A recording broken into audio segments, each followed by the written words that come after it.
ഞങ്ങൾ കണ്ടിട്ട് എന്തെങ്കിലും പ്രശ്നമുള്ള പോലെ തോന്നുന്നുണ്ടോ? അപ്പൊ പ്രശ്നമൊന്നും ഉണ്ടാവില്ല. ഇല്ല, അന്നത്തെ ഇഷ്യൂ എല്ലാവർക്കും അറിയാമല്ലോ, വ്യക്തമായിട്ട് അറിയാം. കാരണം ഞാൻ അത് അഡ്രസ് ചെയ്തോട്ടെ. അത് കുഴപ്പമില്ല. ഇതിൻ്റെ ഒരു കാര്യം പറയുകയാണെങ്കിൽ, എനിക്ക് എന്തുകൊണ്ട് അതങ്ങനെ മൂവ് ചെയ്യേണ്ടി വന്നു എന്നുള്ളതിൻ്റെ ഒരു ചെറിയൊരു കാര്യം. ഇപ്പം ഷൈൻ ചേട്ടൻ സിനിമയിലോട്ട് വരുന്നത് കമൽ സാറിൻ്റെ അല്ലേ? അല്ല, കമൽ സാർ ത്രൂ അല്ലേ? അതേപോലെ ഒരു കാലത്ത് ഞാൻ +2 പഠിക്കുന്ന സമയത്ത് വിജയമാത സ്കൂളിന്റെ മുന്നിൽ എനിക്ക് ആദ്യമായിട്ട് എനിക്ക് അഭിനയിക്കണം എന്ന് പറഞ്ഞ ഒരു ആർട്ടിസ്റ്റ്, മുന്നിൽ കണ്ട് പറയുന്ന ഒരു ആർട്ടിസ്റ്റ് ഷൈൻ ചേട്ടനാണ്. അങ്ങനത്തെ ഒരു സ്റ്റോറി ഉണ്ട്, ആർക്കും അറിയില്ല. അപ്പോൾ എൻ്റെ മുന്നിൽ വന്ന് നിൽക്കുന്ന ഒരു ആദ്യത്തെ ഒരു ആർട്ടിസ്റ്റാണ്. കാണുന്നതും അല്ലെങ്കിൽ ഒരു ആശയങ്ങളും ഒന്നും എല്ലാം വ്യത്യസ്തമാണ് എല്ലാവർക്കും. അപ്പോൾ അതിലുള്ള വ്യത്യസ്തത നമ്മൾ അല്ലെങ്കിൽ അതേപോലെ ഒരു കാര്യം കേൾക്കുമ്പോഴും 5 പേരും 5 രീതിയിലാണ് എടുക്കുന്നത്. എല്ലാവർക്കും അത് എൻജോയബിൾ ആയിരിക്കില്ല. അത് പലപ്പോഴും എനിക്ക് മനസ്സിലാവുന്നില്ല. അങ്ങനെ എൻ്റെ ഭാഗത്ത് എന്തെങ്കിലും ഹേർട്ടായിട്ടുണ്ടെങ്കിൽ സോറി. എനിക്ക് പറയാനും ഇതൊക്കെ പേഴ്സണലി പറയേണ്ട കാര്യമാണ്. മീഡിയസിന് മുന്നിൽ ഇങ്ങനെ വന്നിരുന്ന് പറയേണ്ട കാര്യം അല്ലാന്ന് തോന്നുന്നു. അല്ല, ഇപ്പൊ നമ്മള് അങ്ങനെയാണെങ്കിൽ അല്ല അല്ല വിൻസി പറയട്ടെ.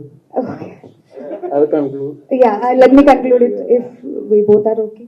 Let's conclude it. ഇത് ഇത്രയും ഒരു കോൺട്രവേഴ്സ്യൽ ആയിട്ടുള്ള ഒരു വിഷയമായിരുന്നു. അപ്പം എനിക്ക് ഒരൊറ്റ കാര്യമുള്ളത് ഉണ്ടായിരുന്നത്,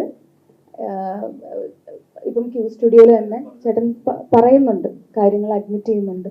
ആൻഡ് ആ മാറ്റത്തിൽ എനിക്ക് വേറെ എന്തുകൊണ്ടാണ് പിന്നെ ഹോൾഡ് ബാക്ക് ചെയ്യുന്നത്, അല്ലെങ്കിൽ ഒന്നിൻ്റെയും പിടിച്ചു വെക്കേണ്ട ഒരു ആവശ്യമുണ്ടെന്ന് എനിക്ക് തോന്നുന്നില്ല. ആ മാറ്റം എന്ന് പറയുന്നത് ഇദ്ദേഹം എന്ന് പറയുന്ന വ്യക്തിയോട് അത്രയും റെസ്പെക്റ്റ് ആണ് എനിക്കിപ്പോൾ ഫീൽ ചെയ്യുന്നത്. അത് ഞാനും അത്ര പെർഫെക്റ്റ് ആയിട്ടുള്ള ഒരു പേഴ്സൺ ഒന്നും അല്ല, ബട്ട് ഐ റെസ്പെക്ട് ദാറ്റ്.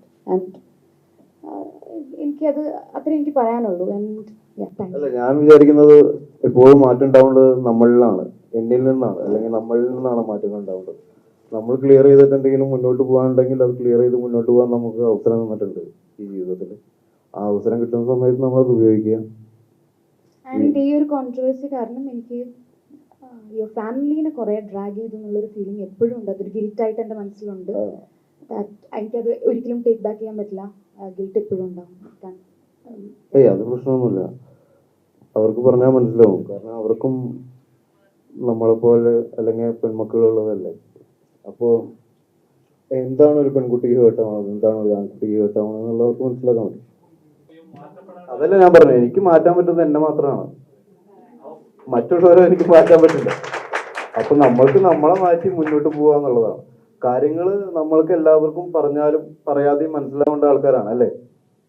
നിങ്ങൾ തന്നെ ആദ്യം പറഞ്ഞു എന്നെ ഇങ്ങനെ കാണാനാണ് താല്പര്യം എന്ന്. അപ്പൊ ആളുകൾ അങ്ങോട്ടും ഇങ്ങോട്ടും തർക്കത്തിലാവുന്നതും അതിന്റെ പേരിൽ തല്ലാവുന്നതും ഒക്കെ ഉണ്ടാക്കാതിരിക്കല്ലേ വേണ്ടത് ആക്ച്വലി. അതായത് കോൺട്രവേഴ്സികൾ ഉണ്ടാക്കി ആളുകളെ തമ്മിലടിപ്പിക്കാതിരിക്കുക എന്നുള്ളതും കൂടി ചെയ്യണം. നമ്മൾ ഒരു കാര്യം സംസാരിക്കേണ്ടതാണെങ്കിൽ സംസാരിക്കാതിരിക്കാൻ ശ്രമിക്കുക.